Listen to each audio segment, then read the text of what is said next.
High, তোমরা সবাই কেমন আছো? আশা করছি ভালো আছো। আমিও খুব ভালো আছি। তো অনেক দিন পর আমি আবার একটা ছোটোখাটো ব্লগ ভিডিও নিয়ে চলে এসেছি। আর এই ব্লগটা বানাতে গিয়ে আমি নিজেই অবাক হয়ে গেছি, মানে সারপ্রাইজ হয়ে গেছি। তো তোমরা পুরোটা দেখতে থাকো, কি হচ্ছে না হচ্ছে দেখলে পুরোটা বুঝতে পারবে। প্রথমেই বলে দিই, আমরা গিয়েছিলাম হাওড়া গার্লস কলেজে পরীক্ষা দিতে। আর একদম পুরো কলেজের সামনে গিয়েই আমি ক্যামেরা ওপেন করেছি। ভাবছিলাম যে কোনো ভিডিও বানাবো না, তো আমরা ফার্স্ট টাইম এই কলেজে পরীক্ষা দিতে এলাম, তাই ভাবলাম যে একটা ভিডিও করে রাখাই যাক। তো যেমন ভাবা তেমন কাজ, তাই বাড়ি থেকে বেরিয়ে আর কোনো রকমভাবেই কোনো ভিডিও বানাইনি। আর কী বা বানাবো, বাসের মধ্যে এত ভিড় ছিল। আমরা উঠেছি রানীহাটি থেকে বাসে। আমরা তো পুরো রাস্তাটায় দাঁড়িয়ে দাঁড়িয়ে এসেছি, বসার একটুও সিট পাইনি। তো যাই হোক, এটা আমাদের সেকেন্ড সেমিস্টারের এক্সাম চলছিল।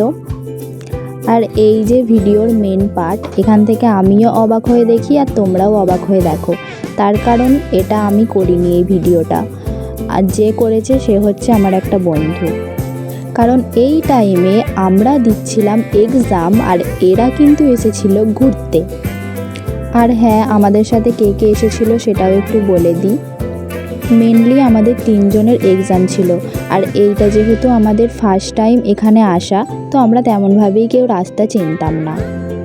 তার জন্য আমার একটা ফ্রেন্ডের মামা মামি ও তার ভাই আর আমরা 4 জন মিলে এসেছিলাম। আর এই সেই জায়গা যেখানে হয়তো তোমরা অনেকেই এসেছো, কিন্তু আমি কোনোদিনও যাইনি।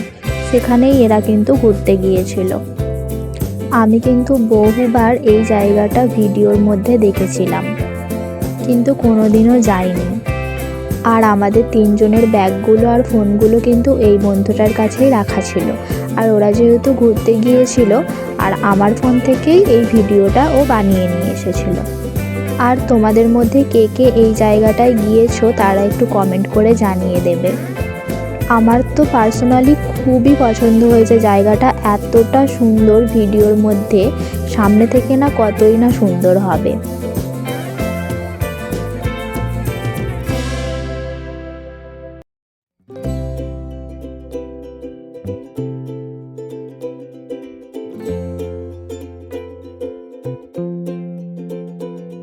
আর এই সেই বিখ্যাত মহাদেবের মূর্তিটা, যেটা আমি বহুবার ফোনে দেখেছি। আর এখানে মনে হচ্ছে কিছু একটা হচ্ছিল অনুষ্ঠান, তার কারণে প্যান্ডেলের বাঁশ বাঁধা আছে, ফুল দিয়ে সাজানো আছে। আর ভিডিওটা দেখে আমার যা মনে হচ্ছে, আমার এই বন্ধুটাকে কে ক্যামেরা ধরাটা শিখিয়েছিল। এত অতিরিক্ত মানে ক্যামেরাটা নাড়িয়েছে, আমি নিজেও কিছু বুঝতে পারছি না। আর তোমরাও কিছু বুঝতে পারছো কি না আমি সেটাও জানি না। যদি না বুঝতে পারো আমাকে বলার কিছু নেই, কারণ আমি ভিডিওটা বানাইনি, আমার ওই বন্ধুটাই বানিয়েছে। ও কিভাবে যাচ্ছিল, কি লাফিয়ে লাফিয়ে যাচ্ছিল, এত ক্যামেরা নাড়িয়েছে যে কি বলবো।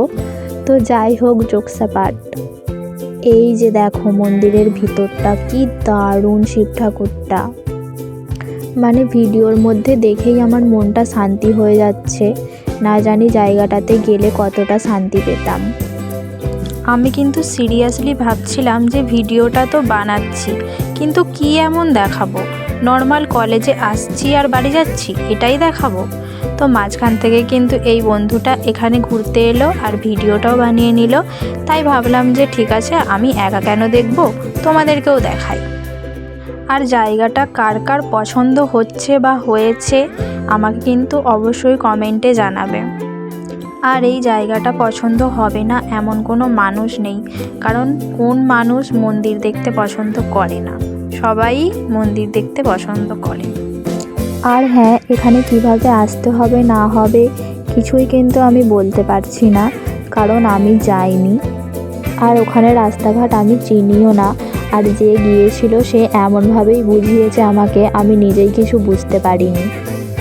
তার কারণে কিভাবে যেতে হবে এখানে আমি কিন্তু বলতে পারছি না।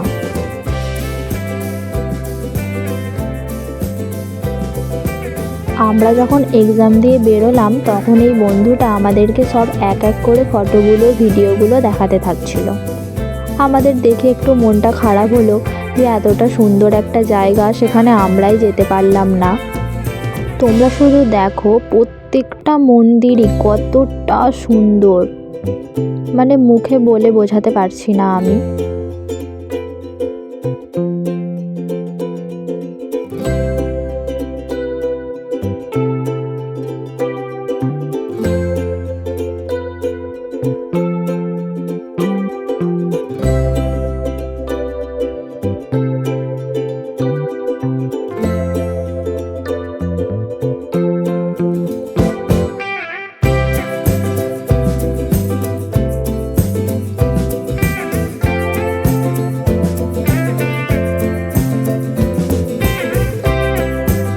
এরপর কিন্তু আমরা এক্সাম দিয়ে বেরিয়ে পড়েছিলাম আর বেরিয়ে সোজা বাড়ি চলে এসেছিলাম। তো আজকের ভিডিওটা কেমন লাগলো তোমাদের অবশ্যই কমেন্টে জানাবে। তো আজকের মতো টাটা বাই, আবার আসবো আর একটা নতুন ভিডিও নিয়ে।